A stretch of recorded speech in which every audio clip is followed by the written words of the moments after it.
Hi folks, this is Bob Piorun, and I'm going to do a little series of lessons on rhythm changes, what they are and how to play music on them, where they came from, and so on. Obviously, I'm a guitar player, but this could be listened to by anyone who has interest in music, and I would especially encourage some drummers or vocalists to give this a listen, get a better understanding of what these things are, and when they hear the term from other musicians. So anyways, what are rhythm changes? Well, back in the 30s, one of America's greatest songwriters, George Gershwin, actually in the late 20s, he used this song in a show, but he published this song in 1930. It was called I Got Rhythm. It's a very simple song. It's in AABA form, and if you don't know what that is, go back and look at one of my, on YouTube, find my AABA lesson. That's very important for understanding American popular music. But George Gershwin wrote this simple melody. In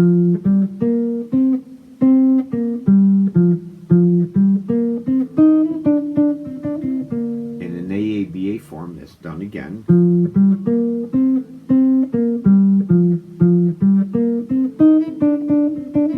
Then there's a bridge.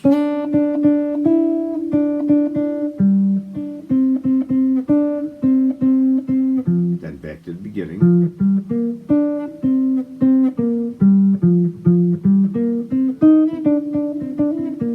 Actually, he had a little tag at the end of that too that lasted another few bars, but that is I Got Rhythm, and it was a very simple melody. It wasn't the melody so much that the musicians were interested in.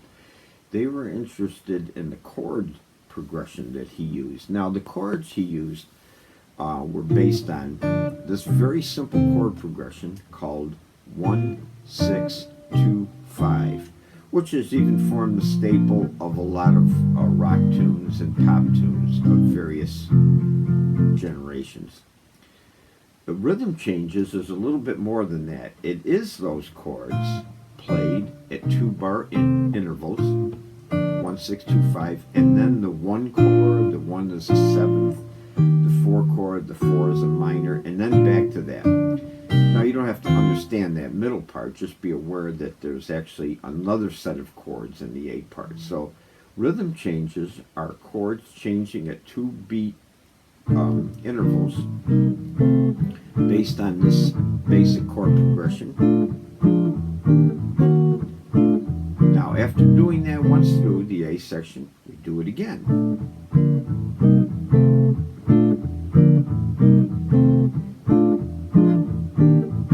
And we use a closing cadence, just 1 chord, 5 chord, back to the 1 chord. Now the bridge, like a bridge of most songs, is totally different. It goes to another place altogether.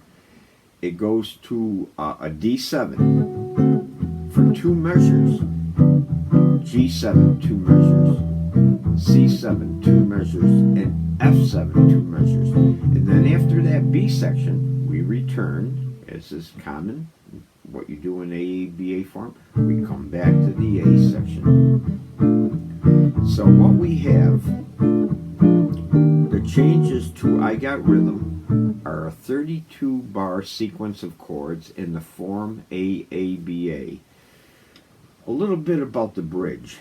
By the way, rhythm changes are more often played in B flat than any other key. You can do them in any key, but if you're at a jam session, they're probably going to do them at B flat.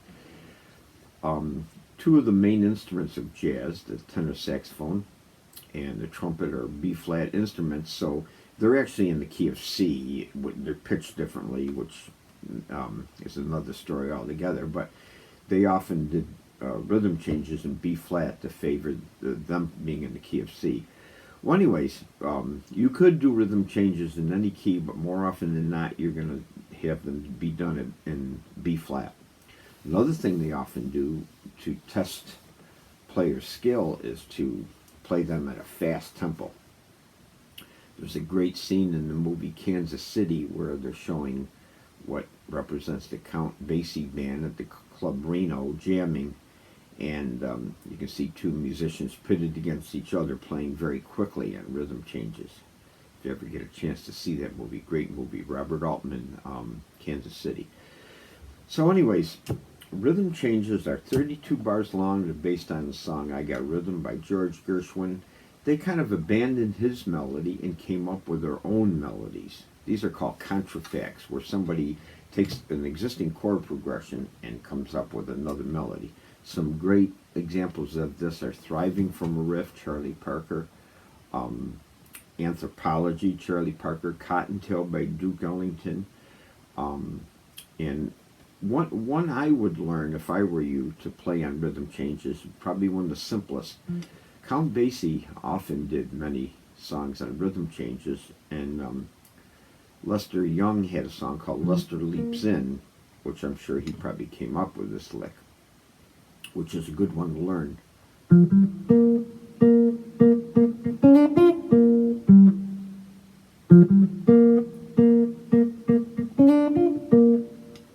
That's all it is. When they get to the bridge on some of these jazz versions of rhythm changes, they often would leave them open, meaning there is no melody written, so that the person doing them could come up with their own thing there. I'll give you a little demonstration of, I'll use Lester Leaps In and then do some basic playing on rhythm changes. One of the big deals about rhythm changes, it usually is a mark of a person getting out of the basic playing of just a pentatonic scale, for example, in the blues, and learning to start playing on changes. It is possible, which I'll demonstrate, to play through rhythm changes on one pentatonic scale, but unlike the blues, it sounds better when you address the chords. What I mean by address the chords, especially in the bridge, what I'm going to do is play a D7 arpeggio, or some notes from it when the D7 of the bridge comes up, then G7, and then C7, and then F7. That would be what I would call addressing the chords, where I actually will play an arpeggio or a scale right from those chords. But unlike the blues, rhythm changes does sound better when you address a lot of the chords, and in future things I'll show you how we will even address these fast-moving chords. But for now, we're going to play on rhythm changes by just using two basic scales. B-flat major pentatonic scale, which you may also know as a G minor pentatonic scale, and a B-flat minor pentatonic scale, which is kind of a blues scale. This will give us a bluesier sound, and this will give us more of a major sound. When I get to the bridge, I will play off the chords of the moment, which are D7, G7, C7, F7. So I'm going to start by playing the head, Lester Leaps In. Do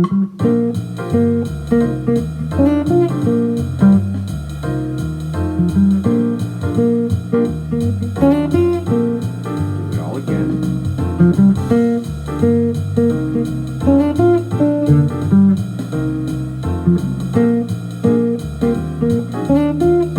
Now we'll adjust the chords here.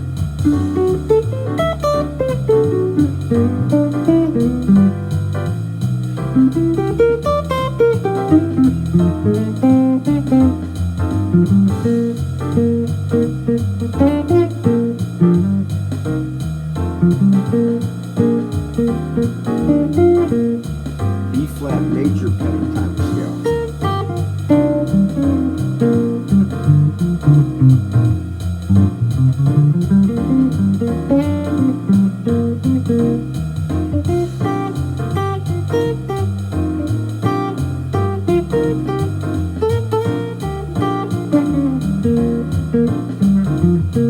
Bridge.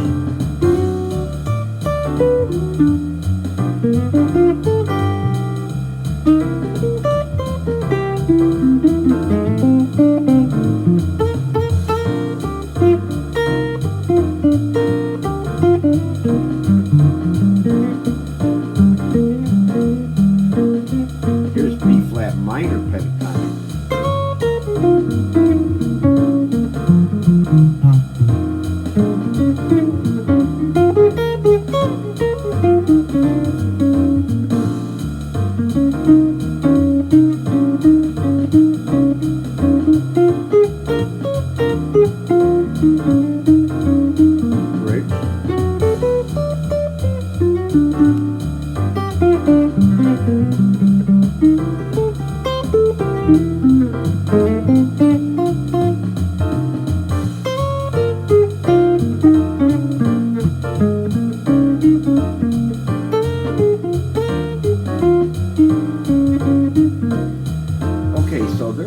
one simple way of playing on rhythm changes where I just basically played off of a pentatonic scale, but then when I got to the bridge, I actually addressed the chords.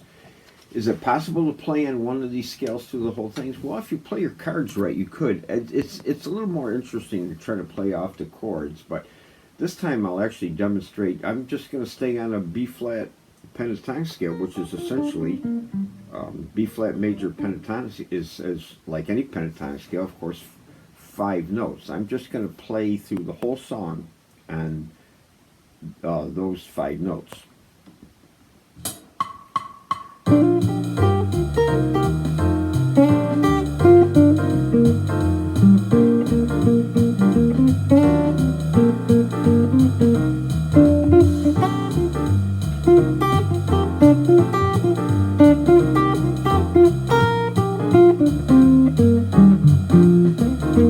Here's the bridge.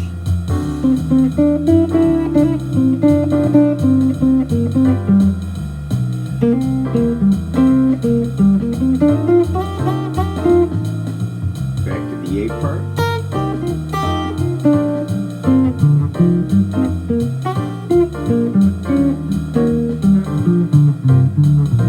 So it is possible to play just on one scale through this, although you're going to find this more interesting to address the chords.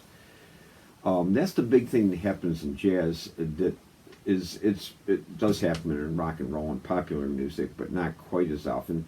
Is essentially when we go into a different part of the song, and maybe in a different key. If you had the sheet music, it wouldn't show that you were in a different key, but essentially rhythm changes are done most often in B flat. When we get to the bridge on D7, we are no longer in the key of B flat. So we're actually going through some other keys. That's why your ear wants to hear these different sounds related to the chords. But as I showed you, you could, if you're inventive enough, you could actually play all the way through and just on that one scale. So again, what you want to do is you learn these basic chords and play them to get the sound of them in your ear. And then, once you understand, kind of have a grasp of that sound, especially the fact when it comes to the bridge, here's the bridge, D7 2 measures, G7 2 measures, C7 2 measures, F7, and then back to this. Okay, so kind of get the sound of that in your ear, what rhythm changes are. In future lessons, we're going to see that there's many other chord possibilities. There's all kinds of other ways to play the chords, but this is a good way to start. And then learn yourself a little head like this. There's some great ones, Oleoanthropology, Thriving from a Riff. But again, I think that Lester Leaps In is a great one to start with because it's essentially just 2 simple licks. And if you're a singer, that's a nice little lick to learn, and you'd be able to play ahead on rhythm changes. Another fun one is the Flintstones theme. The Flintstones theme is actually rhythm changes. It was originally done in E flat, so if you heard a recording of it, try to play along. I'm gonna do it B flat, but the Flintstones is rhythm section, rhythm changes.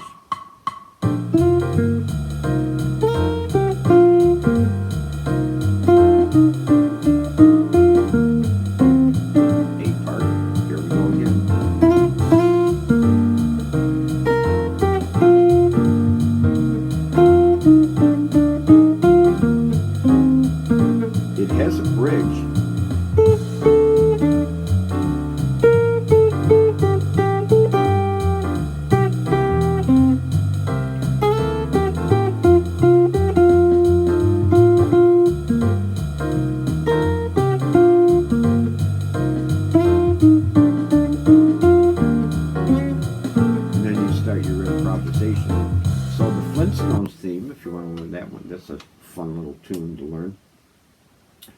On YouTube, I found a great, somebody was very inventive with this idea, and I really like it because Rhythm changes are often, once you get into them, you're going to see they do them at really fast tempos. And when you're first learning this, obviously you want to do it a little slower. This guy took, I believe, 27 minutes of rhythm changes over and over and over, where he gradually increases the tempo. Now, some people might frown on that because the tempo is getting faster, but it's not as noticeable. I don't think it's going to do anybody any harm to gradually increase this tempo. And it's kind of fun because you get a chance to play at a pretty reasonable tempo and then gradually build up your chops to as far as you can go, and it gets really fast. Rhythm changes actually were done as a test of people's inventiveness and ability to play quickly, so they often are done at quite a fast tempo.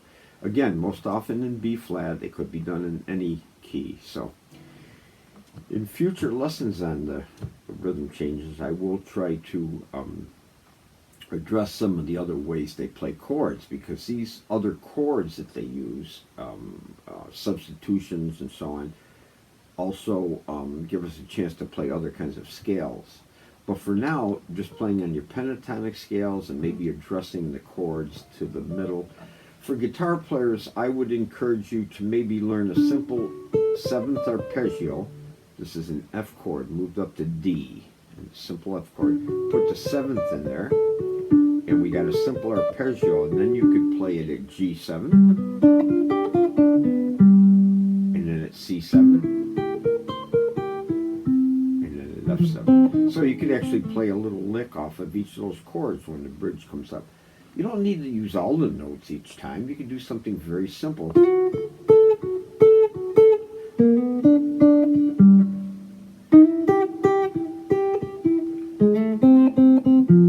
Okay, so you don't need to run through the whole set of notes there.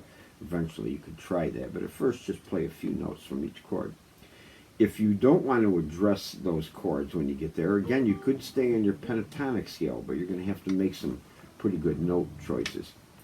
So this is Bob Piorun. I welcome any comments on this, even critiques. I hope didn't give out any false information here, any facts that are wrong. So again, I'm always available for lessons. I've written a couple of method books, and in the future, again, I will go out and do another couple of videos addressing these chord changes, because again, it's a pretty big subject.